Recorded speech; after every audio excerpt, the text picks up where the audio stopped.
लाडकी बहीण योजनेअंतर्गत काही महत्त्वाच्या अपडेट्स आहेत, ज्यामध्ये अनेक लाडक्या बहिणींना अजूनही शंका आहेत. त्या सर्व शंका आपण आजच्या व्हिडिओच्या माध्यमातून पाहणार आहोत आणि या सर्व शंकांचे निरसन देखील करणार आहोत, ज्यामध्ये ई-के-वाय-सी झाली का नाही किंवा जे ई-के-वाय-सी बाबत आपल्या महिला व बालविकास मंत्र्यांनी अपडेट ज्या दिल्या आहेत त्या सर्व अपडेट आपण आजच्या व्हिडिओच्या माध्यमातून घेणार आहोत. त्यासोबतच लाडकी बहीण योजनेअंतर्गत नोव्हेंबर महिन्याचा हप्ता कधी जमा होणार आहे, तसेच नोव्हेंबर महिन्याच्या हप्त्यासाठी तुमची ई-के-वाय-सी झालेली असावी का, असे विविध प्रश्न लाडक्या बहिणी विचारत आहेत. तर त्या सर्व प्रश्नांची उत्तरे आपण आजच्या व्हिडिओच्या माध्यमातून घेणार आहोत. त्यामुळे व्हिडिओ शेवटपर्यंत पाहायचा आहे. चॅनलवर नवीन असल्यास चॅनलला सबस्क्राईब करायला आणि तुम्ही फेसबुकवर पाहत असल्यास आपल्या पेजला फॉलो करायला विसरू नका, जेणेकरून या सर्व माहिती आणि उत्तरे तुम्हाला व्हिडिओच्या माध्यमातून मिळतील.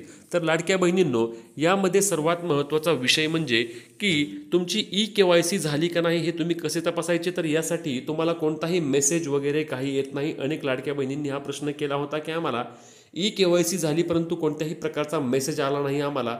तर मेसेज येतो का, तर मेसेज वगैरे काही येत नाही. जेव्हा तुम्ही ई-के-वाय-सी करायला जाता तेव्हा तुम्हाला आधार क्रमांक टाकल्यानंतर जेव्हा या महिलेची ई-के-वाय-सी पूर्ण झालेली आहे असा जर एरर आला तर लक्षात घ्या की तुमची ई-के-वाय-सी झालेली आहे. किंवा तुम्ही जेव्हा ई-के-वाय-सी करताना स्वतः महिलेचा आधी OTP टाकता आणि त्यानंतर तिच्या पतीचा किंवा वडिलांचा OTP टाकून तुम्ही तुमचा जात प्रवर्ग असेल तो जात प्रवर्ग निवडता. एवढेच नाही तर जात प्रवर्ग निवडून तुम्हाला त्या ठिकाणी दोनही प्रश्नांची उत्तरे दिल्यानंतर तुम्हाला पुढे जायवर सबमिट करा या बटनावरती क्लिक केल्यानंतर तुमची ई-के-वाय-सी यशस्वीरित्या पूर्ण झाली आहे अशा पद्धतीने तुम्हाला जर मेसेज आला तर तुमची ई-के-वाय-सी प्रक्रिया त्या ठिकाणी पूर्ण झाली आहे असे तुम्ही समजून जायचे आहे आणि ई-के-वाय-सी प्रक्रिया तुम्हाला परत करण्याची आवश्यकता नाही. त्यानंतर आता ज्या लाडक्या बहिणींना पती नाही आहेत, वडील नाही आहेत, त्यांची ई-के-वाय-सी वेगळ्या पद्धतीने करायचं सरकारने सांगितलं आहे. आणि मग आता ती देखील ई-के-वाय-सी कशी करायची ते देखील आपण व्हिडिओमध्ये पाहूया. पण त्याआधी जो प्रश्न आहे की पुढील हप्ता कधी येणार याबाबत मी सांगतो की सध्या राज्यामध्ये आचारसंहिता चालू आहे आणि ही आचारसंहिता 3 डिसेंबर रोजी संपत आहे आणि 3 डिसेंबर रोजी आचारसंहिता संपल्यानंतर लाडकी बहीण योजनेसाठीच्या हप्त्याचे वितरण करण्यात येईल आणि साधारणपणे नेहमीप्रमाणे 10 डिसेंबरच्या आधी लाडक्या बहिणींच्या बँक खात्यावरती नोव्हेंबर महिन्याअंतर्गत 1500 रुपये जमा होणार आहेत.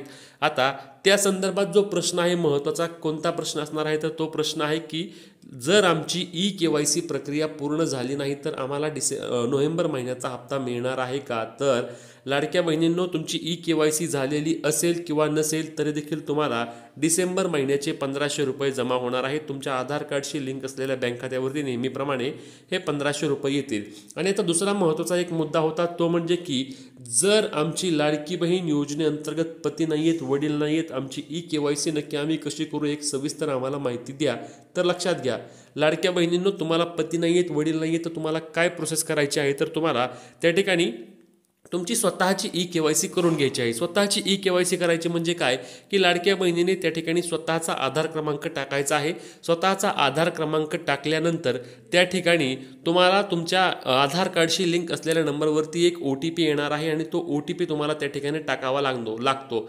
तो OTP टाकल्यानंतर तुम्हाला काय करायचं आहे की तुमची ई-के-वाय-सी त्या ठिकाणी म्हणजे लाडक्या बहिणीला OTP टाकल्यानंतर पुढे वडिलांची किंवा पतीची माहिती त्या ठिकाणी विचारली जाईल.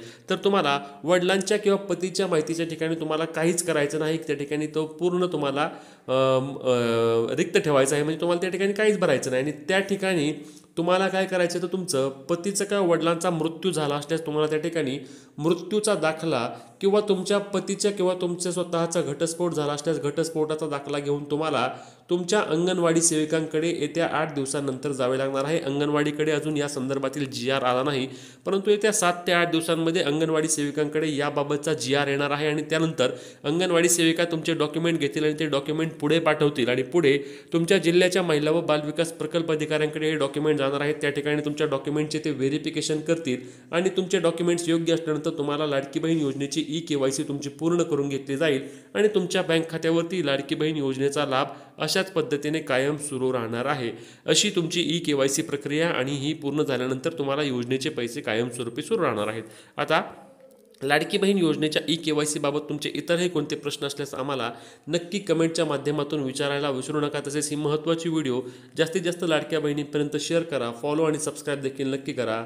जय महाराष्ट्र.